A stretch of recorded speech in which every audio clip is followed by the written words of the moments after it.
Mga kapuso, nandito po ako ngayon sa Dipaculao, Aurora at makikita po ninyo sa aking likuran yung Misong Beach Resort kung saan nakabilet noon yung Ateneo Men's Basketball Team na kinabibilangan ni Rene Baterbonia at Divine Adili. At kahapon nga po ay nagtungo rito sa beach resort na ito ang mga tauhan, mga personnel ng Criminal Investigation and Detection Group o CIDG, pati na rin po yung mga Aurora Police Provincial Office, Forensic Group, Police Regional Office 3 para magsagawa ng reconstruction o reenactment ng malagim na trahedya na naganap nga noong June 8 kung saan nasawi ang mga basketballistang sina Baterbonia at Adili. At sa ginawa po nilang mga activities dito kahapon, partikular na yung reconstruction o yung reenactment nga po, ay lalo raw tumitibay yung mga ebidensyang nagpapatunay na nagkaroon daw ng paglabag sa Anti-Hazing Act ang mga organizer sa naturang team building activity. Narito po ang aking unang balita. Bandang alas 4:30 ng madaling araw kahapon, nag-walkthrough at ocular inspection ang mga tauhan ng CIDG, Forensic Group, Aurora Police Provincial Office, Police Regional Office 3, at Municipal Disaster Risk Reduction and Management Office. Gumamit ng mga aparato para ma-map out ang topografiya sa dalampasigan, pati na sa dagat para matukoy ang lalim nito. Alas 2:40 ng hapon naman kahapon, isinagawa na ng mga investigador ang reconstruction o reenactment ng insidente.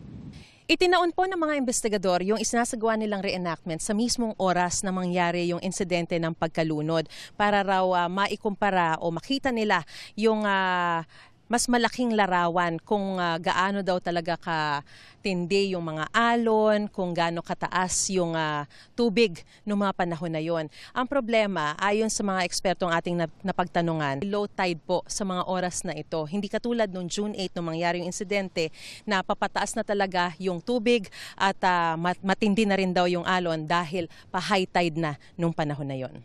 Sa kabila nito, tinuloy pa rin ang reconstruction. Sinukat din ang distansya ng mga biktima mula sa pampang at ang eksaktong lokasyon kung saan huling nakita ang mga biktima, pati ang lalim ng tubig kung saan sila natagpuan.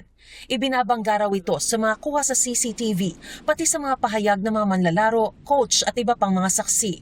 Tikom ang bibig ng mga taga-CIDG at naglabas din daw ng gag order ang CIDG sa MDRRMO para raw hindi ma-preempt ang investigasyon.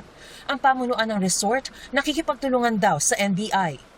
The statement of our client is focused on their personal knowledge on the facts and circumstances surrounding the Ateneo booking and their activities, but they have limited knowledge as to the exact nature of the activities. Our client only knows that it's a team building activity. Nagsasagwa rin ng mga investigador ng masusing safety audit upang beripikahin kung may sapat na mga babalang karatula, mga panuntunan sa kaligtasan at mga kinakailangang emergency safety measures sa tabing dagat. Kapansin-pansin ang mga karatulang nagbibigay babala sa entrada pa lang ng hilera ng mga resort. Nakataas din ang pulang bandila na senyalis daw na bawal lumangoy sa dagat.